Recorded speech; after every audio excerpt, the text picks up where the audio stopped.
दीनबन्धु जगत्पते गोपेश गोपिकान्त राधाकान्त नमस्तुते। तप्त कांचन गौरांगी राधे वृंदावनेश्वरी वृषभानुसुते देवी प्रणमामि हरिप्रिये। वाञ्छाकल्पतरुभ्यश्च कृपा सिन्धुभ्यैव च पतितानां पावनेभ्यो वैष्णवेभ्यो नमो नमः। जय श्री कृष्ण चैतन्य प्रभु नित्यानंद श्री अद्वैत गदाधर श्रीवासादि गौर भक्त वृंद। हरे कृष्ण कृष्ण कृष्ण हरे हरे, हरे राम राम राम हरे हरे। हरे Krishna. Thank you, Prabhuji, for joining us today. We are going to read one shloka from Srimad Bhagavatam, third canto, 15th chapter, which is titled as The Description of Kingdom of God. तो वैकुंठ धाम का वर्णन है ये अध्याय में, और shloka number 33। ओम नमो भगवते वासुदेवाय। ओम नमो भगवते वासुदेवाय। ओम नमो भगवते वासुदेवाय। नारायणं नमस्कृत्यं नरं चैव नरोत्तमं देवी सरस्वती व्यासं ततो जयमुदीरयेत्। नष्टप्रायेषु भद्रेषु नित्यं भागवत सेवया भगवतीम् उत्तमश्लोके भक्तिर्भवति नैष्टिकी। वृंदराज श्रीमद् भागवतम की जय। So this chapter, which is titled as The Description of Kingdom of God, भगवान का एक धाम है जिसको क्या कहते हैं, वैकुंठ धाम। तो वैकुंठ धाम ये आध्यात्मिक जगत में है, और ये हमारा जो जगत है ये कौन सा है, भौतिक जगत।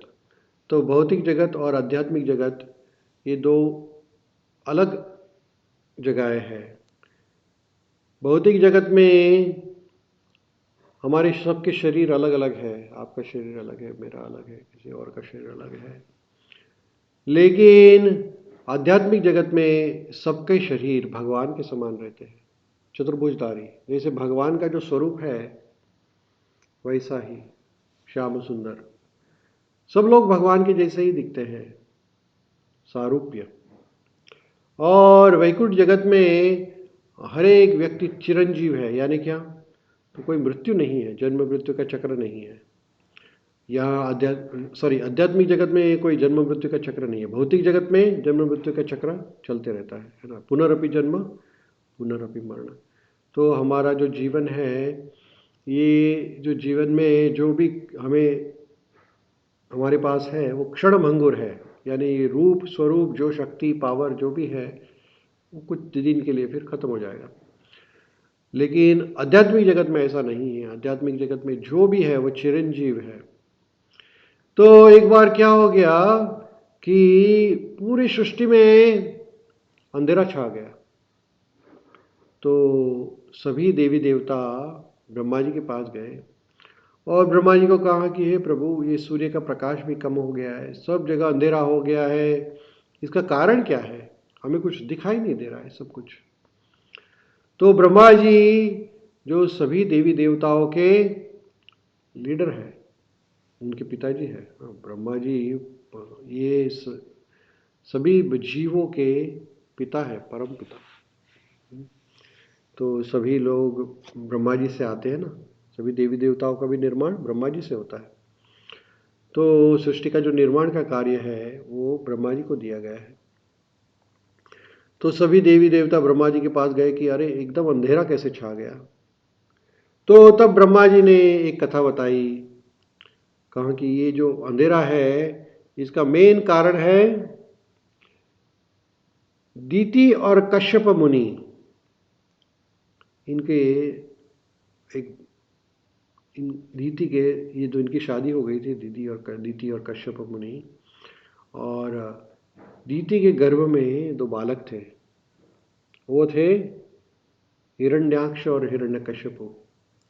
और ये असुर थे, और ये असुरों का प्रभाव इतना था कि जब वो गर्भ में थे तब से ही अंधेरा छा गया, और अदिति को मालूम हो गया कि मेरे पेट में जो बच्चे हैं वो असुर है, जो सभी भगवान के भक्तों का विनाश करे, भगवान के भक्तों को बहुत तकलीफ देने वाले हैं ये।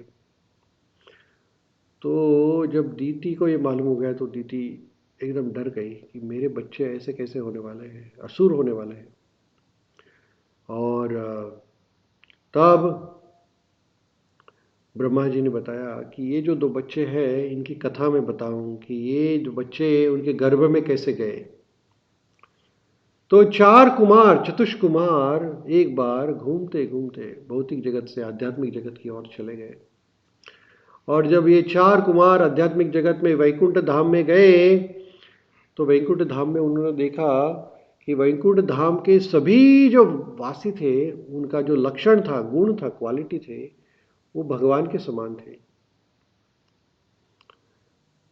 और जब वो जा रहे थे तो अलग अलग गेट आ रहे थे।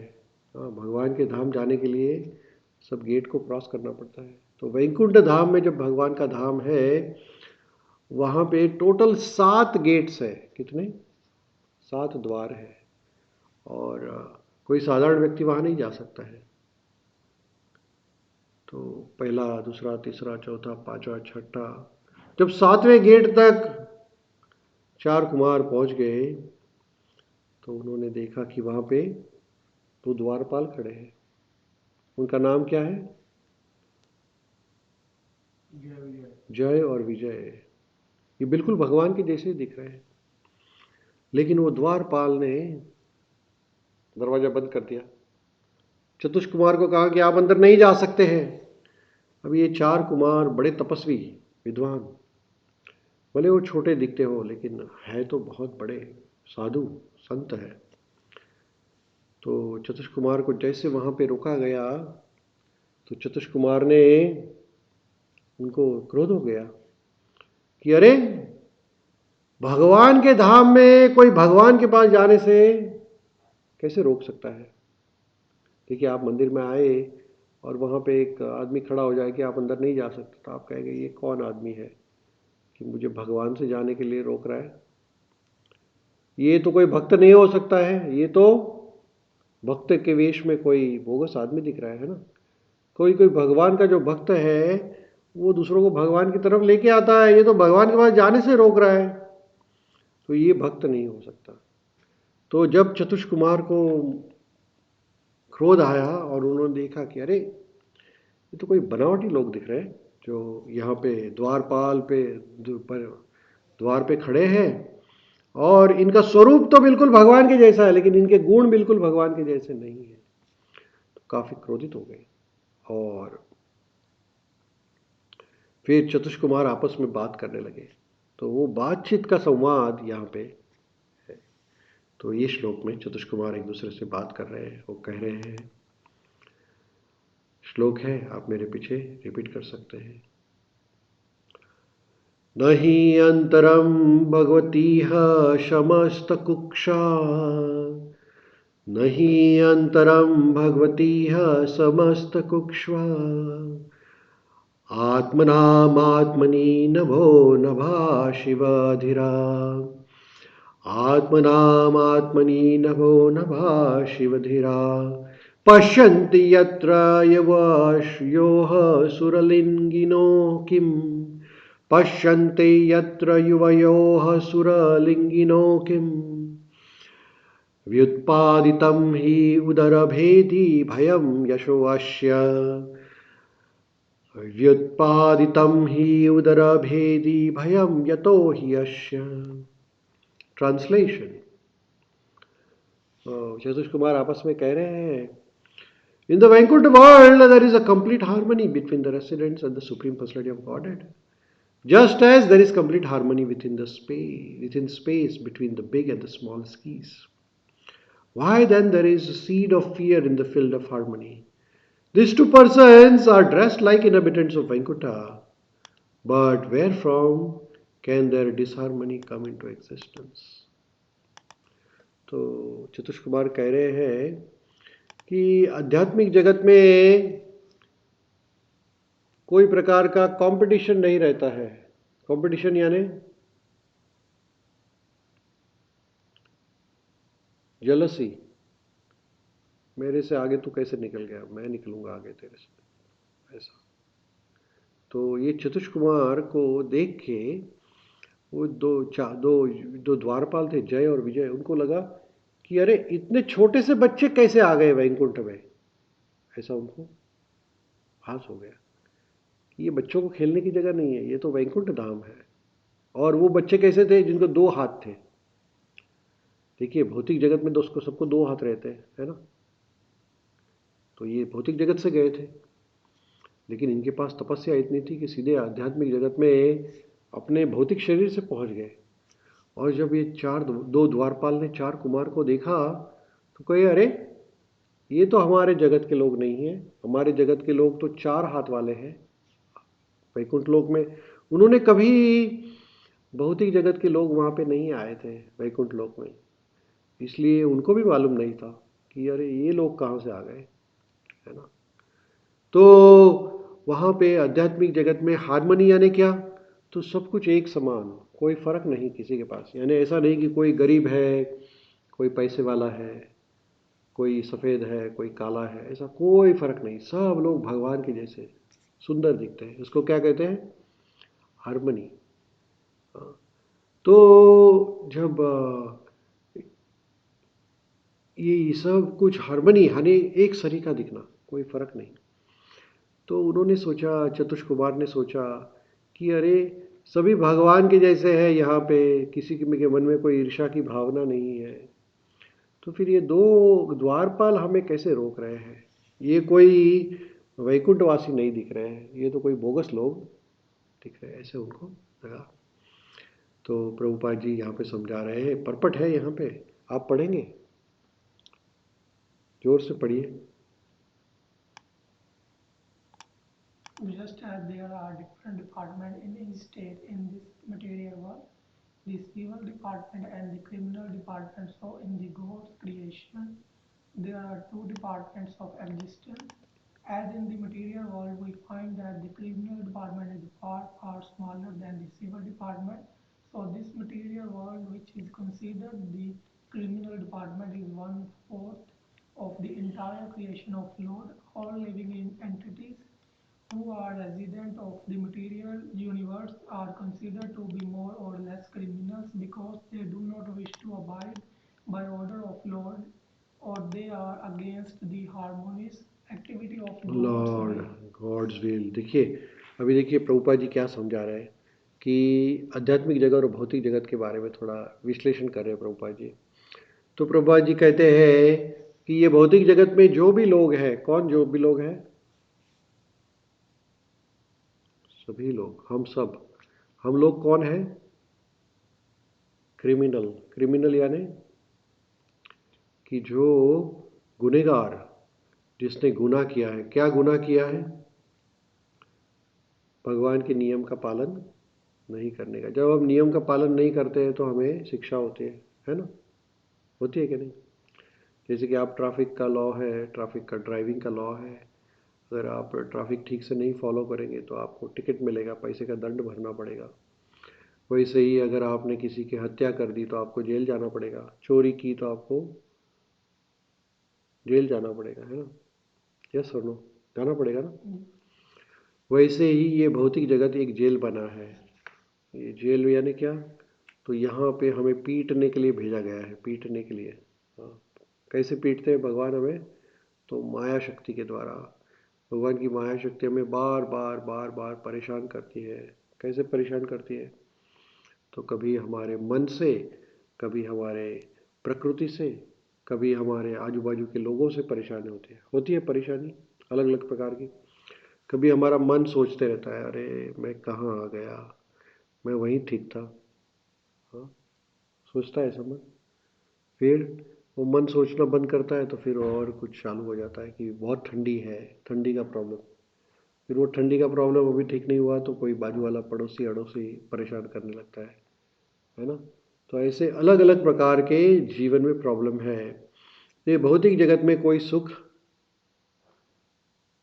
कोई सुख है भौतिक जगत में? सुख अगर होता तो सब लोग सुखी रहते हैं, लेकिन सब लोग सुख को ढूंढ रहे हैं।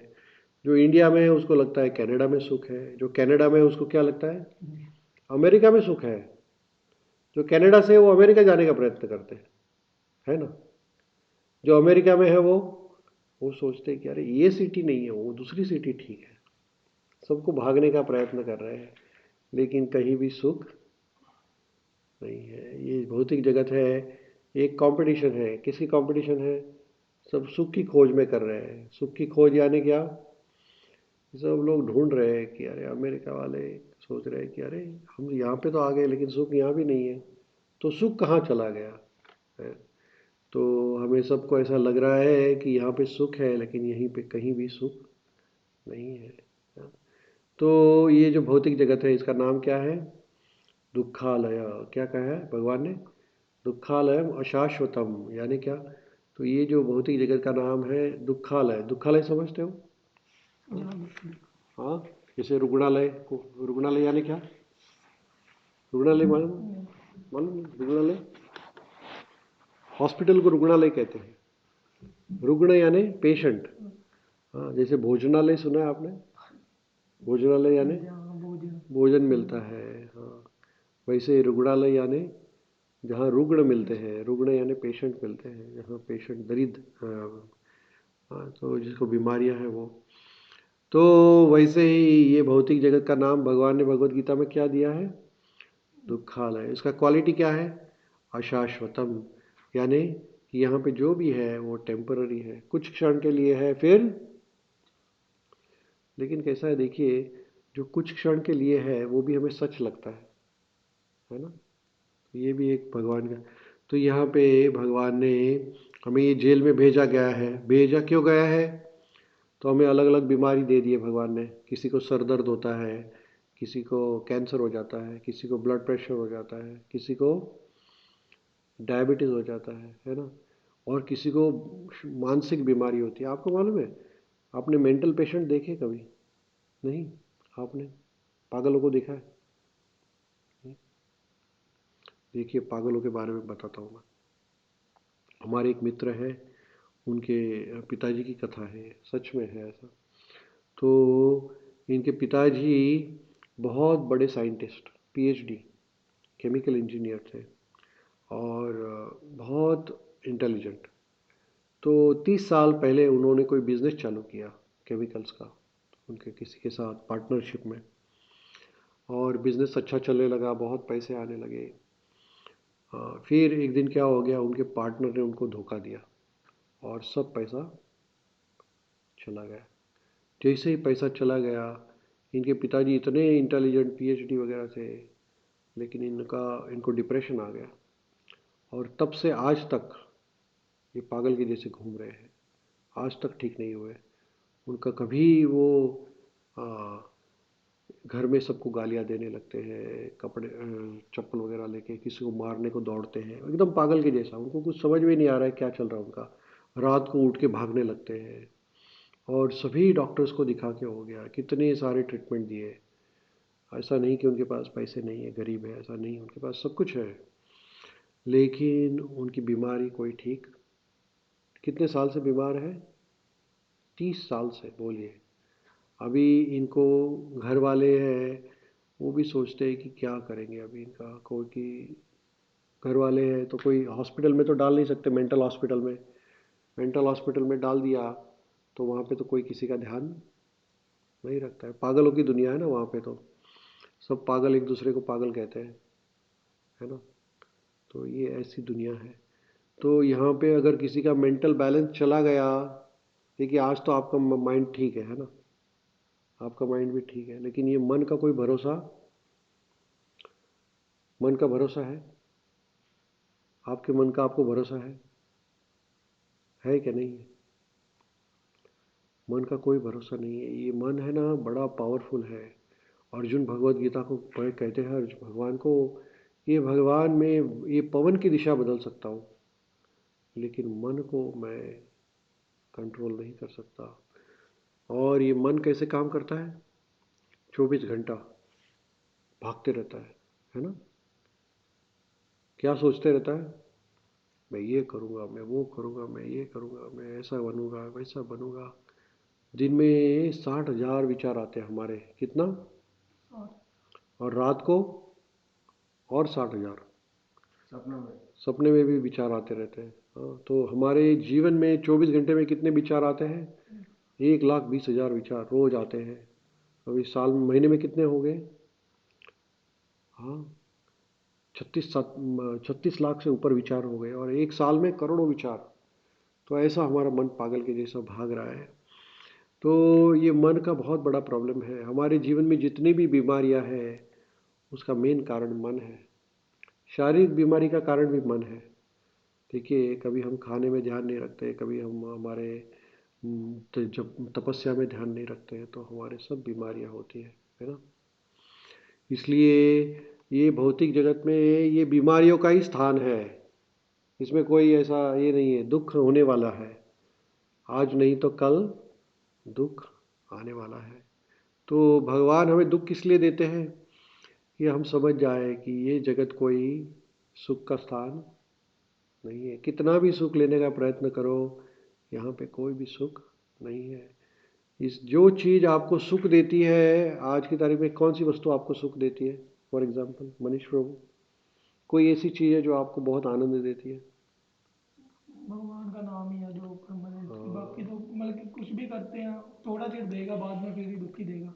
हाँ। देखिए, अभी किसी को आन खाने में सुख मिलता है। कोई लोग पिज़्ज़ा खाते हैं, पास्ता खाते हैं, उनको सुख मिलता है। कोई पाव भाजी खाता है, इसको समोसा खाने में, किसी को पिज़्ज़ा खाने में सुख मिलता है। किसी को कोई पिक्चर देखने, मूवी देखने को जाते हैं, सुख मिलता है। लेकिन ये सुख ही बाद में दुख का कारण बन जाता है। कैसे? जैसे कोई पिज़्ज़ा खा रहा है, बहुत पिज़्ज़ा खा रहा है, दे दनादन। हाँ, फिर उसमें जो कोलेस्ट्रॉल बढ़ता है शरीर का, फिर एक दिन हार्ट अटैक आ जाता है। जिसको खाने का शौक है ना, वो फिर मोटे होते जाते हैं, टुंग टुंग टुंग टुंग टुंग। फिर blood pressure, diabetes, heart attack. हाँ, फिर जो लोग मीट खाते हैं, किसी को मीट खाने का शौक है, उसको कैंसर हो जाता है।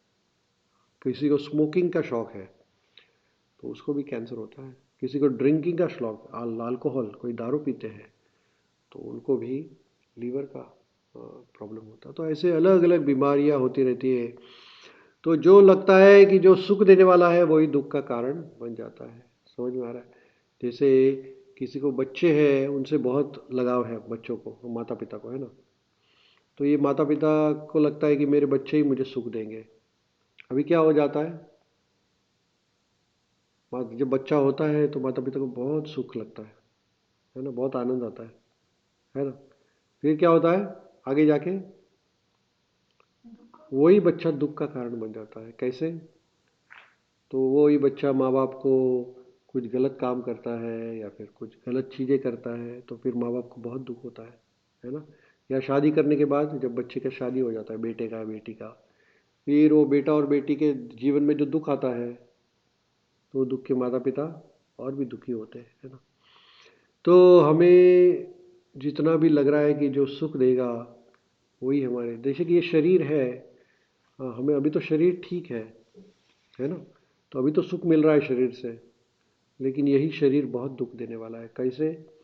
तो जब हमें बीमारी हो जाएगी, तो फिर ये शरीर बहुत दुख का साधन बनेगा। ख्याल में आ रहा है? जैसे कि आज आपको पैरालिसिस हो गया, समझो, स्ट्रोक, और आप बेड में लेट गए, आप उठ नहीं सकते, यूरिन स्टूल नहीं जा सकते। तो यही शरीर जो आपको सुख दे रहा था, वही शरीर आपको इतनी वेदनाएं देगा, इतनी वेदनाएं देगा, इतनी वेदनाएं देगा कि आप सोच नहीं पाएंगे। ख्याल में आ रहा है? तो इस जीव ये भौतिक सृष्टि की रचना ही भगवान ने ऐसे की है कि जो आपको सुख देता है, वही आपको दुख देगा। फिर दुख के समय आपको लगना चाहिए कि अरे क्या भौतिक जगत, कुछ फायदा नहीं यहाँ पे, तो है ना? जैसे कि जिसके पास बहुत पैसा है, तो कल हमारे एक मित्र आए थे।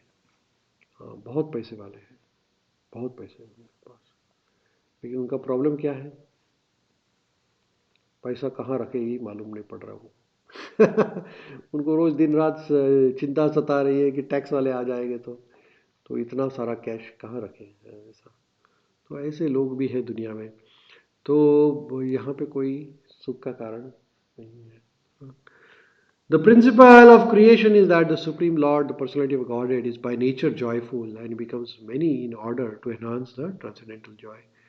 लेकिन ये भौतिक जगत में अगर हम सेवा करने लगे, देखिए सेवा का में भी सुख है ना, है क्या नहीं सेवा में सुख? तो एक है भोग लेने का सुख और दूसरा है योग का सुख. भोग और योग में क्या फर्क है? भोग यानी एंजॉय करते जाना और योग यानी सेवा करते जाना. तो सेवा में भी सुख है. जैसे कि आप किसी को प्रसाद देते हैं, प्रसाद डिस्ट्रीब्यूशन करते हैं, तो आपको आनंद मिलता है, यस और नो? जब हम संडे को आते हैं सब भक्त लोग, तो सब प्रसाद लेते हैं तो हमें बहुत आनंद होता है कि नहीं अरे सबको और भी प्रसाद देना चाहिए. जैसे बुक डिस्ट्रीब्यूशन है, कीर्तन करते हैं तो आनंद रहता है, भगवान की आरती की सेवा करते हैं, कीर्तन की सेवा करते हैं. तो सेवा में जो आनंद है वो कोई भोग में आनंद नहीं है. देखिए भोग किसी को सिखाना नहीं पड़ता है ना, लेकिन त्याग सबको सिखाना पड़ता है, क्योंकि त्याग के लिए, तपस्या के लिए हमारे मन को उसकी आदत डालनी चाहिए. जैसे स्मोकिंग जो करते हैं ना, आपने कभी स्मोक किया है? आपने नहीं? अगर किसी ने पहली बार स्मोक किया तो क्या होता है, उसको बहुत खांसी होती है, वो स्मोक नहीं कर पाता है, उसको धुआं वगैरह से तकलीफ होती है, क्योंकि पहली बार स्मोक कर रहा है ना. फिर जब 2 बार करेगा, 3 बार करेगा तो क्या हो जाएगा, बोलेगा अभी मज़ा आ रहा है, फिर उसको तो उसकी आदत हो जाती है. वैसे ही त्याग की है बातें कि जब हम त्याग करते हैं, सेवा करते हैं, तो स्टार्टिंग में अच्छा नहीं लगता, कैसे क्या प्रभु जी रोज रोज भगवान के नाम के बारे में बता रहे हैं. लेकिन एक बार आपको जप की आदत हो गई तो एक दिन जप नहीं हुआ तो लगेगा अरे आज क्या हो रहा है, कुछ तो मिसिंग है. ऐसा होता है आपको? है, होता है. बहुत दुख होता है कि अरे यार आज जप नहीं हुआ, ऐसा कैसा हो गया, क्योंकि स्मोकिंग के जैसा हो जाता है, आदत हो जाती है हमें. तो भगवान के नाम की जो आदतें हैं वो बहुत अच्छी है. तो जैसे कि एक दिन भगवान का दर्शन नहीं हुआ तो ऐसा लगता है अरे आज भगवान का दर्शन क्यों नहीं हो रहा है ना. तो ये आता ऐसा है. तो इसको क्या कहते हैं? Transcendental Joy. ये जो आनंद है ये आध्यात्मिक आनंद है. आध्यात्मिक आनंद यानी क्या? तो इसका कोई फिनिश नहीं होता, इसको कोई डेडलाइन नहीं है और कंटिन्यूस बढ़ते जाता है. The living entities like ourselves, being part and parcel of Supreme Lord, are meant to satisfy the senses of Lord. Thus, whenever there is a discrepancy in that harmony, immediately the living entity is entrapped by Maya or illusion. तो हम जो है भगवान के अंश है ना. भगवान क्या कहते भगवद गीता में? हाँ, भगवान कहते हैं कि सभी जो जीव है वो भगवान के अंश है. तो हम जब भगवान के अंश है तो हमारा कार्य क्या है? भगवान की सेवा करना है ना. जैसे कि ये कंप्यूटर है, कंप्यूटर में यहाँ पे स्क्रू वगैरह लगाए रहते हैं सब जगह, है ना. तो स्क्रू का काम क्या है? तो कंप्यूटर के साथ रहना, कंप्यूटर का जो भी पार्ट है उसका बन के उसकी इंटैक्टनेस रखना. अगर ये स्क्रू निकल जाए तो स्क्रू की कितनी कीमत है? 10 पैसा रहेगा, है ना. लेकिन जब वो कंप्यूटर से कनेक्टेड रहता है तो उसकी वैल्यू बहुत बढ़ जाती है. वैसे ही हमारी ऐसे कोई वैल्यू नहीं है, लेकिन जब हम भगवान की सेवा में लगे हैं तो हमारी वैल्यू अपने आप ही बढ़ जाती है. तो यहाँ पे हमारा कार्य ये है कि हम भगवान की सेवा करते रहें. तो यहाँ पे हम थोड़ा पॉज करेंगे, फिर वापस पढ़ेंगे कल. ये श्लोक का जो पर्पट है थोड़ा लंबा है, तो हम इसको पढ़ते रहेंगे. आपका कोई प्रश्न? आपका कोई प्रश्न? जैसे प्रभु जी हम मतलब कि इस लाइफ में भौतिक संसार में कि हम भगवान को कैसे सरेंडर कर सकते हैं.